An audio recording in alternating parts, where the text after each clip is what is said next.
ఓం నమో వెంకటేశాయ. జ్యోతిషరత్నాకరం ఛానల్కి స్వాగతం. ఈ వీడియోలో ఒక జాతకంలో గురుబలం యొక్క ప్రాముఖ్యత ఏంటి, గురువు యొక్క కారకత్వాలు ఏంటి, లక్షణాలు ఏంటి, గురుబలం అనేది ఎందుకు ముఖ్యమైనది, గురుబలం లోపిస్తే ఎటువంటి సమస్యలు ఉంటాయి, ఇలాంటి విషయాలు తెలుసుకుందాము. జ్యోతిష్యం మీద అవగాహన ఉన్నటువంటి ప్రతి వ్యక్తి కూడా, అంటే జ్యోతిష్యాన్ని అభ్యాసం చేస్తున్న వారు కావచ్చు, ప్రాక్టీస్ చేస్తున్న వాళ్ళు కావచ్చు, ఎప్పుడు జాతకాన్ని పరిశీలించినా చూసేటువంటి ఒక ప్రధానమైనటువంటి అంశము గురుబలము. ఒక జాతకంలో కనుక గురుబలం ఉంటే ఆ జాతకుడు ఎటువంటి కష్టాలు వచ్చినా కానీ ఎదుర్కొని జీవితంలో పైకి వస్తాడు. గురువు తన బలంతో కష్టాన్ని చాలా మటుకు దూరం చేస్తాడు అనేది ఒక అభిప్రాయము. అయితే గురువు ఏ పరిస్థితుల్లో బలంగా ఉంటాడు, ఏ పరిస్థితుల్లో సమస్యలు ఇస్తాడు అనేది కూడా మనం పరిశీలించాలి. అయితే గురువు బలంగా ఉన్నంత మాత్రాన అతనికి అన్ని సుఖాలే ఉంటాయా, గురువు బలంగా ఉండి కూడా ఇటువంటి సమస్యలను ఇస్తాడు, గురువు బలంగా ఉండడం వలన ఇటువంటి సమస్యలు ఉంటాయి అనేది కూడా మనం అబ్జర్వ్ చేయాలి. సాధారణంగా గురువు దుస్థానాలకు ఆధిపత్యం కనుక వహించినట్టయితే కొంతవరకు మ్యాలిఫిక్ రిజల్ట్స్, అంటే సమస్యలను ఎక్కువగా ఇచ్చేటువంటి గ్రహంగా ఉంటాడు. ఉదాహరణకి కర్కాటక లగ్నానికి గురువు షష్టాధిపతిగా, మకర లగ్నానికి వ్యయాధిపతిగా, అలాగే తులా లగ్నానికి తృతీయ షష్టాధిపతిగా, వృషభ లగ్నానికి అష్టమాధిపతిగా గురువు ఎక్కువగా పాప ఫలితాలని ఇస్తాడు. అయితే గురువు బలంగా ఎప్పుడు ఉంటాడు అని చూసినట్టయితే కేంద్రంలో ఉన్నప్పుడు, కోణంలో ఉన్నప్పుడు, ఉచ్ఛలో ఉన్నప్పుడు, మిత్రగ్రహాలతో కలిసినప్పుడు, యోగంలో ఉన్నప్పుడు గురువు బలంగా ఉంటాడు. గజకేసరి యోగము, గురుమంగళ యోగము, అలాగే రవితో కలిసిన గురువు, ఇవన్నీ కూడా గురువు యొక్క బలాన్ని పెంచేటువంటి కాంబినేషన్స్. ఉచ్చలో ఉన్న గురువు కూడా చాలా మంచి ఫలితాలని, ఎక్కువగా స్ట్రాంగ్ రిజల్ట్స్ని ఇస్తాడు. అది మంచి కావచ్చు, చెడు కావచ్చు.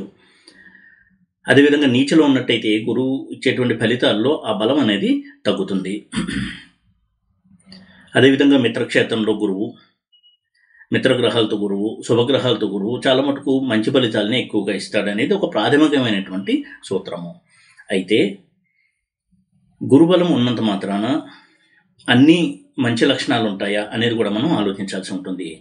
గురువు ఇటు మెటీరియలిస్టిక్ సక్సెస్ అలాగే స్పిరిచువల్ ప్రోగ్రెస్ రెండూ ఇవ్వగలిగినటువంటి గ్రహము. అయితే గురువు ఎంత శుభగ్రహమైన అయినప్పటికీ కూడా గురువు కనుక నిజంగా బలంగా ఉన్నట్టయితే ఆ జాతకుడికి ఎక్కువగా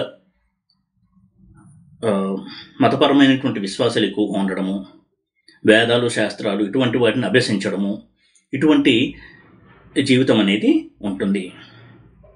అయితే ఇలాంటి గురువు కూడా మోక్షాన్ని ఇచ్చేటువంటి స్థితిలో ఉండడు. మోక్షాన్ని ఇవ్వాలంటే కేతు యొక్క అనుగ్రహం కావాలి. కేతు యొక్క అనుగ్రహం ఉన్నప్పుడు మాత్రమే గురువుతో కలిసిన కేతు అనడం కంటే గురువుతో సంబంధం ఉన్నటువంటి కేతు ఎక్కువగా మోక్షానికి ఆ జాతకుడిని తీసుకెళ్ళగలడు. అయితే గురువు కనుక బలంగా ఉన్నా కానీ ఇచ్చేటువంటి కొన్ని లక్షణాలు కనుక చూసినట్టయితే ఆ గురుబలం వల్ల కొన్ని ప్రాబ్లమ్స్ ఉన్నాయని కూడా మనకి అర్థమవుతుంది. సాధారణంగా గురువు కనుక బలంగా ఉన్నట్టయితే అటువంటి వారికి చాలా తెలివితేటలు ఉంటాయి, చాలా మంచి చదువు అనేది ఉంటుంది, ఉన్నత విద్యాభ్యాసం చేస్తారు. ఇప్పుడు ఉన్నటువంటి కాంటెంపరీ సొసైటీ, అంటే ఇప్పుడున్నటువంటి వర్తమాన సమాజంలో ఏదైతే ఉన్నత విద్యలు ఉంటాయో వాటిని అభ్యసించడము, విదేశాల్లో అభ్యసించడము, ఈ విధంగా ఎడ్యుకేషనల్ పరంగా చాలా మంచి రిజల్ట్స్ని ఇస్తాడు గురువు. అలాగే కెరియర్లో కూడా మంచి స్థానాన్ని ఇస్తాడు. అయితే ఇటువంటి గురువు కనుక బలంగా ఉన్నట్టయితే కొంత అహంకార ధోరణి, దర్పము, తన విద్య, తన యొక్క నాలెడ్జ్, తన క్వాలిఫికేషన్స్ చూసుకుని గర్వించడము, అయితే ఆ గర్వం అనేది బయటపడకుండా లోపలే ఉండడము, ఇటువంటి లక్షణాలను ఇస్తాడు గురువు. అదేవిధంగా గురువు ఫాల్స్ ప్రెస్టీజ్ని ఎక్కువగా ఇచ్చేటువంటి ప్లానెట్. తను ఉన్నటువంటి స్థితి కంటే కూడా ఎక్కువగా చూపించుకోవాలి అనేటువంటి ఒక దంభము, అటువంటి ఒక ఫాల్స్ ప్రెస్టీజ్ నేచర్ అనేది ఎక్కువగా ఉంటుంది గురువు వలన. అలాగే గురువు ఎక్స్పాన్సివ్ ప్లానెట్, అంటే ఎప్పుడు కూడా వ్యాప్తి చెందేటువంటి గ్రహము. అందుకే గురువు బలంగా ఉన్నటువంటి వ్యక్తి ఎప్పుడైనా ఒక స్థాయిలో ఉద్యోగంలో ఉన్నట్టయితే అంతకంతకి పెరుగుతూ వాళ్ళ ఉన్నత స్థానానికి చేరుకుంటారు. అలాగే గురువు ఎప్పుడైతే బలంగా ఉంటాడో ఆ జాతకుడికి చాలు అనేది ఉండడు. ఎంత సంపాదించినా ఇంకా సంపాదించాలి, ఇంకా పేరు ప్రఖ్యాతులు తెచ్చుకోవాలి అనేటువంటి ఒక గ్రీడ్, ఒక లోభం అనేది ఎక్కువగా ఉండడం వల్ల ఇప్పుడు కూడా దాని గురించి కష్టపడుతూ ఉంటారు. ఇది ఒక రకంగా చూసినట్టయితే నెగిటివ్ క్వాలిటీగా మనం చూడాల్సి ఉంటుంది. వారి యొక్క గ్రీడ్ వల్లనే వాళ్ళు ఎప్పుడూ కూడా జీవితంలో సుఖం అనేది తక్కువగా అనుభవిస్తూ ఉంటారు. దానికి తోడు వారికి ఎక్కువగా అహంకార ధోరణి, తను చాలా గొప్పవాడు అనేటువంటి ఫీలింగ్, దానివల్ల చాలామంది వారికి దూరం అవుతూ ఉంటారు, సన్నిహితులు కూడా. ఇవన్నీ కూడా గురువు ఇచ్చేటువంటి సమస్యలే. అయితే గురువు నిజంగా కనుక అనుగ్రహించాడు అంటే అటువంటి వ్యక్తికి ఎక్కువగా డివైన్ లైఫ్ లీడ్ చేయడము, సింప్లిసిటీతో ఉండడము, ఎప్పుడు కూడా భగవంతుని చేరుకోవడానికి ఎటువంటి మార్గంలో ప్రయాణం చేయాలో అటువంటి మార్గంలో ప్రయాణం చేయాలంటే ఒక తాపత్రయము, ఇవన్నీ ఉంటాయి. చాలా తక్కువ మందికి అటువంటి గురువు యొక్క అనుగ్రహం ఉంటుంది. కానీ మెటీరియలిస్టిక్ వరల్డ్లో, భౌతిక ప్రపంచంలో విజయాలు సాధించడానికి గురువు యొక్క అనుగ్రహం చాలా ఉపయోగపడుతుంది. అందుకే గురు దృష్టి ఉన్నట్టయితే వారికి ధన సంపదలకు లోటు ఉండదు అంటారు. ఇటువంటివన్నీ కూడా ఇస్తాడు గురువు. ధనము, అధికారము, తెలివితేటలు, ఇవన్నీ కూడా ఇచ్చేటువంటి గ్రహము గురువు. కాబట్టి గురువు యొక్క కారకత్నాలు కనుక ముందు మనం పరిశీలించినట్టయితే ఒక మంచి టీచర్గా, ఒక గురువుగా రాణించడానికి గురువు యొక్క అనుగ్రహం చాలా సహాయపడుతుంది. అదేవిధంగా వీరు అందరితో కూడా చాలా ఫ్రెండ్లీ నేచర్తో ఉంటారు కాబట్టి ఎక్కువగా ఫ్రెండ్స్ సర్కిల్ అనేది ఉంటుంది గురువు యొక్క బలం ఉన్న వ్యక్తులకి. అయితే వీరికి ధార్మిక చింతన, తాము ఏ మతంలో ఉన్నారో ఆ మతం పట్ల పరిపూర్ణమైన విశ్వాసము, ఒక్కొక్కసారి ఆ విశ్వాసం కూడా మితిమీరి ఛాందసంగా అంటే ఫెనటిజంగా కూడా ఉంటుంది, మత ఛాందసులుగా కూడా ఉండేటువంటి అవకాశం ఉంటుంది. ఈ బలం కనుక కొంచెం ఎక్కువ ఉన్నట్టయితే అటువంటి వారు తమ మతం కోసం ఎదుటివారిని ఇబ్బంది పెట్టడానికి కూడా వెనుకాడరు. ఇక తమ యొక్క వాక్ చాతుర్యంతో, తమ యొక్క ప్రవర్తనతో ఇతరులను ఆకట్టుకోవడము, తమ పనులు చేసుకోవడము, ఈ విధంగా అందరితో కూడా ఎలా ఉండాలి అనేటువంటి ఒక లౌక్యం అనేది ఎక్కువగా ఉంటుంది గురువు యొక్క బలం ఉన్నటువంటి వ్యక్తులకి. ముఖ్యంగా గురువు లగ్నాన్ని, పంచమాన్ని, భాగ్యాన్ని ప్రభావితం చేస్తూ ఉన్నప్పుడు ఇప్పుడు చెప్పినటువంటి గురువు బలం యొక్క లక్షణాలన్నీ కూడా ఉంటాయి. అలాగే చంద్రుడితో ఉన్న గురువు కూడా చాలా మంచి లక్షణాలని ఇస్తాడు. ఇది కూడా గురు బలానికి మంచిది.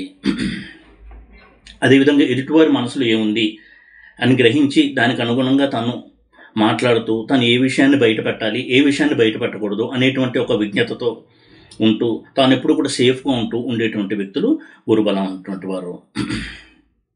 అదేవిధంగా అనారోగ్య సమస్యల విషయానికి వచ్చినట్టయితే గురువు జీర్ణ కోసం సంబంధమైన సమస్యలు, అంటే డైజెస్టివ్ ప్రాబ్లమ్స్, లివర్ ప్రాబ్లమ్స్, కిడ్నీసు, అదేవిధంగా ఇటువంటి డైజెస్టివ్ రిలేటెడ్ ప్రాబ్లమ్స్ వల్ల డయాబెటీస్, ఇలాంటి వాటికి కారకుడు గురువు. ఎందుకంటే డైజెస్టివ్ సిస్టమ్ రూల్ చేస్తారు గురువు కాబట్టి ఇవరికి ఎక్కువగా డయాబెటీస్ లేదా లివర్ ప్రాబ్లమ్స్, డైజెస్టివ్ ప్రాబ్లమ్స్ అనేవి ఎక్కువగా ఉంటాయి. ఫుడ్ అలర్జీస్ అనేవి ఎక్కువగా ఉంటాయి. ఇక వీరు తమ యొక్క జ్ఞానం వలన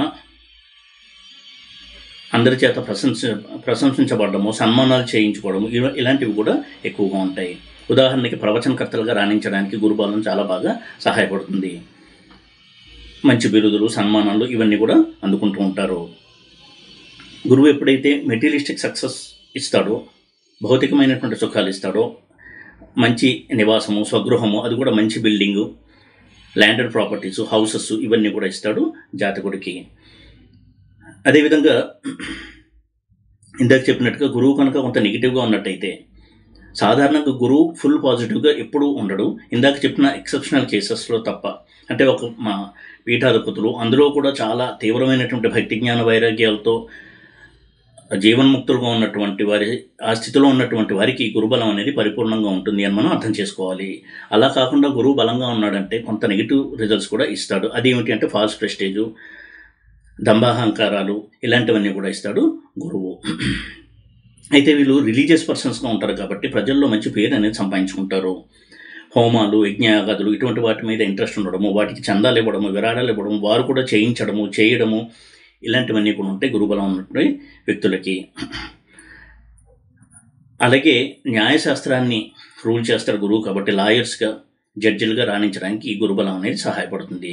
అదేవిధంగా ధనకారకుడు గురువు కాబట్టి బ్యాంకింగ్, ఫైనాన్స్ రంగం, ఇటువంటి వాటిల్లో ఉద్యోగాలు చేసేవారికి గురుబలం అనేది చాలా బాగా సహాయపడుతుంది. అయితే ప్రధానంగా సంతానకారకుడు కూడా గురువు కాబట్టి గురువు ఎప్పుడైతే పాటవుతాడో వారి సంతానం వల్ల వీరికి ఎక్కువగా ప్రాబ్లమ్స్ ఉంటాయి. అందులో కూడా జ్యేష్ఠ పుత్రుడు వలన ఎక్కువగా ప్రాబ్లమ్స్ ఉంటాయి. వారి యొక్క జ్యేష్ఠ పుత్రుడు తమ అనుకున్న స్థాయిలో వృద్ధిలోకి రాలేకపోవడము, పెద్ద కుమారుడు లేదా తన పెద్ద కుమారుడికి సంతానం లేకపోవడము, ఇవన్నీ కూడా గురుబలంలో లోపించినప్పుడు వచ్చేటువంటి సమస్యలు. అలాగే స్త్రీల విషయంలో భర్తృకారకుడు కాబట్టి 7th హౌస్లో కనుక గురువు ఉన్నట్టయితే ప్రత్యేకంగా స్త్రీలకి, ముఖ్యంగా స్త్రీలకి డామినేటింగ్ హస్బెండ్ రావడము, ఈగో లెవెల్స్ ఎక్కువగా ఉండేటువంటి హస్బెండ్ రావడము, దానివల్ల వీరు మానసికంగా ఎక్కువగా కృంగిపోతూ ఉండడము, ఇటువంటి సంఘటనల్ని ఎదుర్కొంటాడు. కాబట్టి గురువు ప్రధానంగా ఇచ్చేటువంటి లక్షణాలు, గురువు యొక్క కారకత్వాలు ఇవి. ఇక గురువు కనుక యోగించలేదు అంటే జాతకంలో అవి మనకి ఎలా తెలుస్తాయి, ఎటువంటి సమస్యలు అనుభవిస్తారని కనుక చూసినట్టయితే ఎడ్యుకేషన్లో బ్రేక్స్ చాలా చూస్తూ ఉండడము, అదేవిధంగా తాము ఏ మతంలో అయితే ఉన్నారో ఆ మత సంప్రదాయాన్ని పాటించకపోవడము, ఆచార వ్యవహారాల పట్ల విముఖత కలిగి ఉండడము, సదాచారం అంటే ఇష్టం లేకపోవడము, అదేవిధంగా కొంతవరకు దైవభక్తి లేకుండా ఉండడము, ఈ విధంగా హేతుబోధులుగా దైవాన్ని ఖండిస్తూ ఉండడము, నాస్తికులుగా ఉండడము, ఇవన్నీ కూడా గురువు బాగాలేనప్పుడు ఉండేటువంటి లక్షణాలు. అదేవిధంగా స్థూలకాయాన్ని ఇస్తాడు గురువు. ఒబేసిటీ, చాలా లావుగా ఉండడము, ఒబేసిటీ వలన సమస్యలు, ఇవన్నీ కూడా గురువు ఇచ్చేటువంటి సమస్యలు. అదేవిధంగా సన్యాసులు, పీఠాధిపతులు ఇటువంటి వారి చేతిలో మోసపోవడము, ఆశాభంగం కలగడము, ఇటువంటివన్నీ కూడా గురువు బాగాలేనప్పుడు జరిగేటువంటి మనసుకు కష్టం కలిగించేటువంటి సంఘటనలు. ఎంత చదువుకున్నా కానీ తన చదువుకి తగినంత గుర్తింపు రాకపోవడము, తన చదువుకి తగినంత ఉద్యోగం రాకపోవడము, అందులో కూడా అప్రిషియేషన్ లేకపోవడము, ఎంకరేజ్మెంట్ లేకపోవడము, ఇవన్నీ కూడా ఇస్తాడు గురువు కనుక పాడైనట్టయితే. ఇందాక చెప్పినట్టుగా ఫాల్స్ ప్రెస్టీజ్ని ఎక్కువగా వీళ్ళు ఇష్టపడుతూ ఉంటారు గురువు కనుక నెగిటివ్గా ఉన్నట్టయితే. కోర్టు చిక్కులు, కోర్టు వ్యవహారాల్లో ఉన్న కేసు ఎప్పటికీ ఒక కొలిక్కి రాకపోవడము, చాలాసార్లు కోర్టుల చుట్టూ తిరుగుతున్నా కానీ పరిష్కారం అవ్వకపోవడం, ఇవన్నీ కూడా గురువు బాగాలేనప్పుడు ఇచ్చేటువంటి సమస్యలు. అదేవిధంగా గురువు ఇందాక చెప్పినట్టుగా ఆరోగ్య సమస్యలు, కుటుంబ సమస్యలు ఎక్కువగా ఇచ్చేటువంటి గ్రహంగా కూడా మనం చూడొచ్చు. కుటుంబంతో సంబంధం కనుక ఉన్నట్టయితే కుటుంబ స్థానంతో గురువు కుటుంబ సమస్యను కూడా ఎక్కువగా ఇచ్చేటువంటి గ్రహంగా మనం చూడాల్సి ఉంటుంది. ఈ విధంగా గురువు బాగా లేనప్పుడు జాతకుని చాలా చాలా కష్టాలు పాలు చేస్తాడు. ధనపరంగా, కుటుంబ పరంగా, కోర్టు చిక్కుల పరంగా, అన్ని రకాలుగా కూడా గురువు చాలా ఇబ్బందుల్ని గురి చేస్తాడు తన యొక్క మహాదశలో.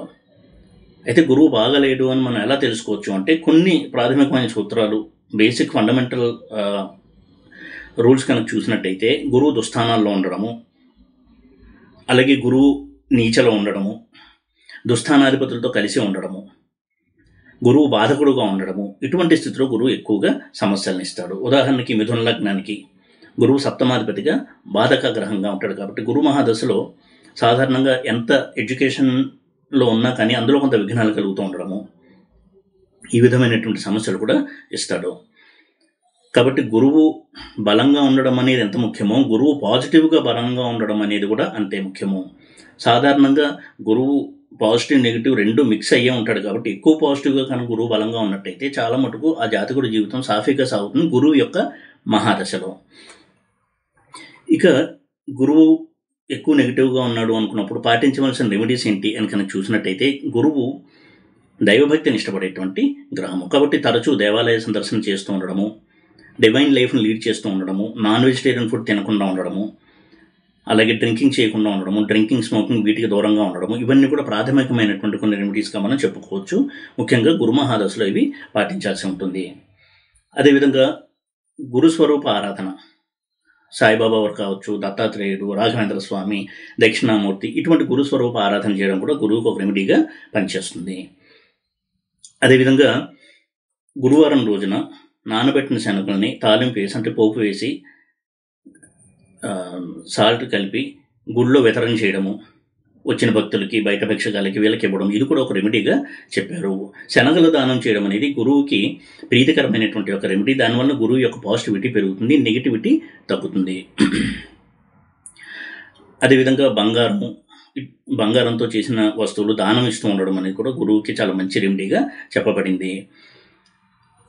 తరచూ శనగలు, పసుపు రంగులో ఉండేటువంటి వస్త్రాలు దానం చేస్తూ ఉండడము, అంటే ఆ దానం తీసుకున్న వ్యక్తి దాన్ని ఉపయోగించేటువంటి పరిస్థితుల్లో ఉన్నటువంటి వ్యక్తికి దానం చేస్తూ ఉండడము, ఇవన్నీ కూడా గురువుకి రెమెడీగా చెప్పారు. ఇక బేసన్ లడ్డు అంటే బూందీ లడ్డు, ఈ బూందీ లడ్డూల్ని గురువారం రోజున గురుస్వరూప దేవాలయాల్లో కావచ్చు, శివాలయంలో కావచ్చు, ఏదన్నా దేవాలయంలో కానీ దానం చేస్తూ ఉండడం కూడా గురువుకి ఒక రెమెడీగా చెప్పబడింది. అదేవిధంగా పూర్వభాద్ర నక్షత్రం ఉన్న రోజున సాయిబాబా వారికి కావచ్చు, లేదా ఇతర దేవతామూర్తులు ఎవరికైనా సరే అభిషేకం చేయించడం, దానివల్ల గురువు యొక్క పాజిటివిటీ పెరుగుతుంది. గురువుకి అది ప్రీతికరమైనటువంటి ఒక కార్యంగా మనం చూడొచ్చు. తరచూ కూడా గురువులను ఆరాధిస్తూ ఉండడము, చాలామంది సిద్ధ గురువులు ఉంటారు, వారు ఆరాధన చేయడము, ముఖ్యంగా గురు పౌర్ణమి రోజు కావచ్చు, ఒక గురువారం రోజున కావచ్చు, అటువంటి గురుస్వరూపాన్ని, అదేవిధంగా ఇప్పుడు కూడా చాలామంది సిద్ధ గురువులు ఉన్నారు, అటువంటి వారిని ఆశ్రయించి వారిని సేవించడము, తనకి తోచిన శక్తితో వారిని సేవ చేయడం అనేది కూడా గురువుకి ఎక్కువగా పాజిటివిటీని పెంచేటువంటి ఒక రెమెడీగా మనం చేయొచ్చు. అదేవిధంగా శివాలయాల్లో తరచూ అర్చన చేయిస్తూ ఉండడము, శనగలు దానం చేయడం అనేది కూడా రెమెడీగా పనిచేస్తుంది. ఈ విధంగా గురువు కనుక నెగిటివ్గా ఉన్నట్టయితే ఎక్కువగా డివైన్ లైఫ్ లీడ్ చేస్తూ ఇందాక చెప్పినట్టుగా నైతిక ప్రవర్తన కలిగి ఉండడము, అంటే చేసేటువంటి వృత్తి వ్యాపారాల్లో అనైతికమైనటువంటి పనులకి వెళ్లకుండా నైతికంగా స్ట్రాంగ్గా ఉండడము అనేది కూడా చాలా పెద్ద రెమెడీ. దైవదోషం చేయకుండా ఉండడము, నాస్తికవాదానికి దూరంగా ఉండడము, ఆస్తికుడుగా మంచి దైవభక్తితో జీవితాన్ని గడపడము అనేది ఈ గురు మహాదశలో 16 సంవత్సరాలు కనుక చేసినట్టయితే గురువు ఎంత నెగిటివ్గా ఉన్నా కానీ క్రమేణా నెగిటివిటీ తగ్గి పాజిటివిటీ పెరుగుతూ గురువు యొక్క అనుగ్రహాన్ని పొందడానికి వీలుంటుంది. కాబట్టి గురువు ఒక మంచి యోగంలో ఉన్నాడు జాతకంలో అని చూసినప్పుడు ఆ యోగంలో ఉండడం ఒకటే కాదు, ఎంత పాజిటివ్గా ఉన్నాడు అనేది కూడా మనం చూసుకోవాల్సి ఉంటుంది.